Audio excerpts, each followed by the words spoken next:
দুর্নীতির আখড়ায় পরিণত হয়েছে রাজধানী কুঞ্জবনস্থিত আশ্রয় আবাসন।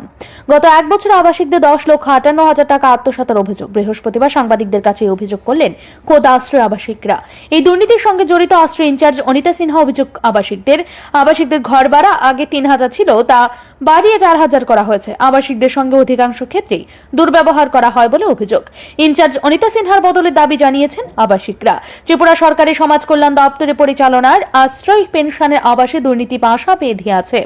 এখানে থাকা বৃদ্ধ বৃদ্ধাদের অভিযোগ, আশ্রয়ের ইনচার্জ অনিতা সিনহা এবং ধীরেন্দ্রনাথ চক্রবর্তী এবং প্রীতিশ দেবনাথ সহ এখানকার কর্মীরা মিলে আশ্রয় পেনশনারদের বিভিন্ন ধরনের মানসিক নির্যাতন করছেন। ম্যাচ বাবদ তাদের দেওয়া অর্থ নয়-ছয় করা হচ্ছে। তাদের মাসিক ভাড়া 3,000 টাকা থেকে 4,000 টাকা বাড়িয়ে দেওয়া হয়। তাদের আর অভিযোগ, তাদেরকে যে খাদ্য দেওয়া হয় সেটা অতি নিম্নমানের। এই সব কিছু তাদের উপরে চাপিয়ে দেওয়া হয়, সেটা তাদের পক্ষে অনেক কষ্টকর। 20 মে আশ্রয় কর্মচারীরা সভা করে আবাসিকদের ভাড়া বৃদ্ধি করেছে। ম্যাচ বাবদ আগে আবাসিকদের কাছ থেকে নেওয়া হতো 5,000 টাকা, 2021 সাল থেকে তা বাড়িয়ে 7,000 টাকা করেছে। আবাসিকদের অধিকাংশ রয়েছেন গরিব। তাদের পক্ষে সরকারি আবাসনে এত টাকা ভাড়া দিয়ে এবং ম্যাচের অর্থ প্রদান করা কষ্টকর হয়ে দাঁড়িয়েছে। আমরা এই যে পেনশনার আবাসিকদের আশ্রয় আমরা থাকি,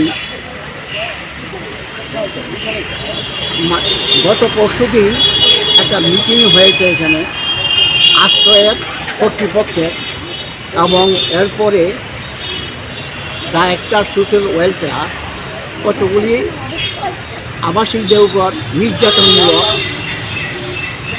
কতগুলি ডিসিশন চাপিয়ে দিয়েছে। সেই ডিসিশনগুলিতে মুখ্য হলো যে পেনশনার যে এখানে থাকেন তাদের বর্তমানে ভাড়া হলো 3,000 টাকা, উনি বলেছেন 4,000 টাকা করতে হবে। আমরা বলেছি আমরা পারবো না, এখানে অনেক গরিব আবাসিক আছেন, পেনশনার আবাসিক আছেন, তাদের পক্ষে এই টাকা দেওয়া সম্ভব হবে। তারপরে আমরা বলেছি যে দেখেন এখানে যে ইনচার্জ আছেন অনিতা সাহা, উনি অত্যন্ত দুর্ব্যবহার করেন আবাসিকদের। অনেক সময় আবাসিকদের উনি যেসব কথা বলেন এটা কুরুচিপূর্ণ কথা বলেন, কাজে ওনাকে এখান থেকে স্থানান্তর করতে হবে, আপনার যেখানে নিয়ে যান। কিন্তু উনি আমাদের যে বয়সে এই বৃদ্ধ বয়সের লোকদের সঙ্গে উনি কুরুচিপূর্ণ কথাবার্তা বলেন, বিভিন্ন সময় বিভিন্ন রকম মন্তব্য করেন, এবং উনি ঠিকমতো এই আবাসিকটা সরকারের পক্ষ থেকে চালাতে পারছে না। আবাসিকদের অভিযোগ, আশ্রয় তরুণী দেবনাথ নামে একজন বেসরকারি নিরাপত্তা কর্মী থাকে। সে আবাসিকদের সঙ্গে কটু কথা বলে, আবাসে মদমত্ত অবস্থায় দুর্ব্যবহার করে। তাকে আশ্রয় থেকে সরিয়ে দেওয়ার দাবি জানিয়েছেন আবাসিকরা।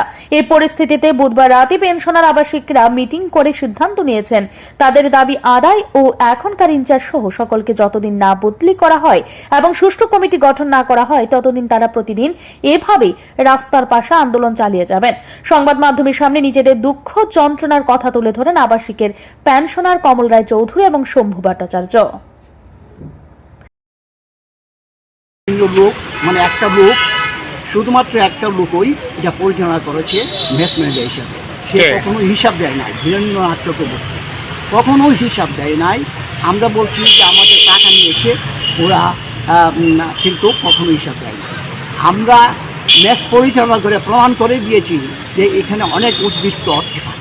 7,000 টাকা করে দিলে আমরা দেখেছি এক বছরে প্রায় 10,58,000 টাকা ওরা আত্মসাৎ করেছে।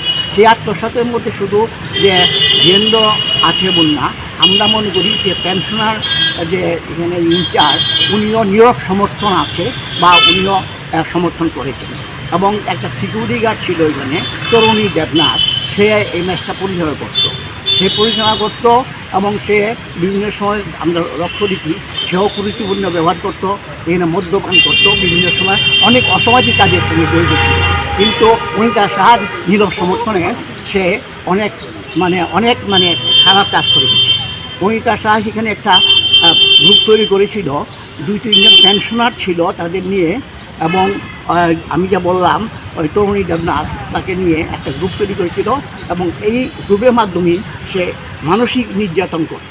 আমরা ত্রিপুরা রাজ্য সমাজ কল্যাণ পর্ষদ আশ্রয় আবাসন পরিচালনা করছে। আবাসিকরা সকলেই বৃদ্ধ বৃদ্ধা, তাদেরকে সেবার জন্যই মূলত এই আবাসন তৈরি করা হয়েছে। কিন্তু এইভাবে সরকারি কর্মচারীদের দ্বারা আবাসিকরা দুর্ভোগের শিকার হবে তা কিছুতেই তারা মেনে নিতে চাইছেন না। তবে এই বিষয়ে খবর প্রকাশের পর রাজ্য সরকার বা দপ্তরের মন্ত্রী এই বিষয়ে কি পদক্ষেপ গ্রহণ করে সেদিকে তাকিয়ে আবাসিকরা। ব্যুরো রিপোর্ট, ঋদ্ধি নেটওয়ার্ক।